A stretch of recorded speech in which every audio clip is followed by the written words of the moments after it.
बिस्मिल्लाहिर्रहमानिर्रहीम।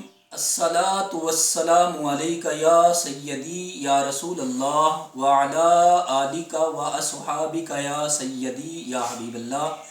मुअज़्ज़ज़ मोहतरम सामीन किराम, अस्सलामु अलैकुम व रहमतुल्लाहि व बरकातुहू। मेरे भाइयों, आज मैं औरतों के एतकाफ़ के मुतल्लिक़ अर्ज़ करूँगा। जो हमारी माएँ, बहनें, बच्चियाँ, बेटियाँ जो एतकाफ़ की सआदत हासिल करेंगी और ख़ुश नसीब हैं वो जो हमारे प्यारे नबी सल्लल्लाहु अलैहि वसल्लम की इस सुन्नत को ज़िंदा करेंगे। तो मेरे भाइयों, ये याद रखें, उम्महातुल मोमिनीन रज़ियल्लाहु ताला अन्हुन्ना आप एतकाफ़ फरमाती थी। मोमिनों की माँ हज़रत आयशा सिद्दीक़ा रज़ियल्लाहु ताला अन्हा आप फरमाती हैं कि हमारे प्यारे नबी सल्लल्लाहु अलैहि वसल्लम ने जब विसाल शरीफ फरमाया तो उसके बाद हम एतकाफ़ बैठती थी।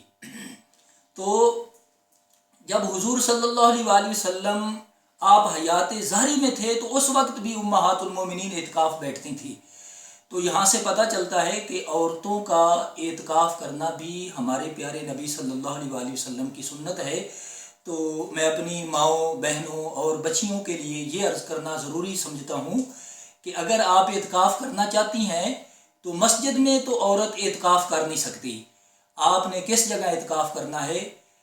वो घर में जगह जो आपने नमाज के लिए मखसूस की हुई है, उसको मस्जिद का ही दर्जा है। जिस जगह आप नमाज अदा करती हैं उसको मस्जिद बैत कहते हैं। वो जगह आपके लिए मस्जिद का दर्जा रखती है। आपने उसी जगह एतकाफ़ करना है।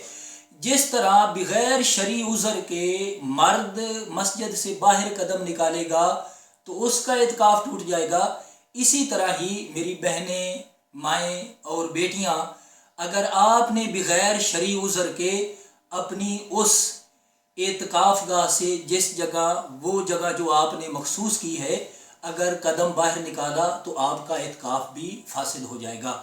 तो ये ज़रूरी है कि उसी जगह आप रहें जिस तरह मर्द हज़रात मस्जिद में रहते हैं। तो ये बात याद रखें। कुछ हमारी बहनें, माएँ और बेटियाँ जिन्होंने नमाज के लिए जगह मखसूस नहीं की हुई, तो उनके लिए क्या मसला है? उनके लिए ये है कि वो आज से नियत कर लें कि मैं इस जगह आज के बाद नमाज पढ़ूँगी, मेरे लिए ये जगह मस्जिद है, यानी मेरे लिए ये जगह नमाज के लिए मखसूस है, इसको मस्जिद बैत भी कहते हैं। तो वो आज से नियत कर लें कि ये मेरे लिए जगह नमाज के लिए है, तो उसी जगह वो इत्काफ़ करें। तो इनका जो इत्काफ़ होगा वो बिल्कुल ठीक होगा, जायज़ होगा, दुरुस्त होगा। और ख़ासकर वो हमारी बहनें जो शादीशुदा हैं उनके लिए ज़रूरी है कि वो अपने शौहरों से इजाज़त लेकर एतकाफ़ की सआदत हासिल करें। अल्लाह की बारगाह में दुआ है, अल्लाह ताला मुझे और आपको समझने की तौफ़ीक़ अता फ़रमाए और अल्लाह तबारक व ताला अपने महबूब का सदका अजर अज़ीम अता फ़रमाए। आमीन बिजाहिन नबी अमीन।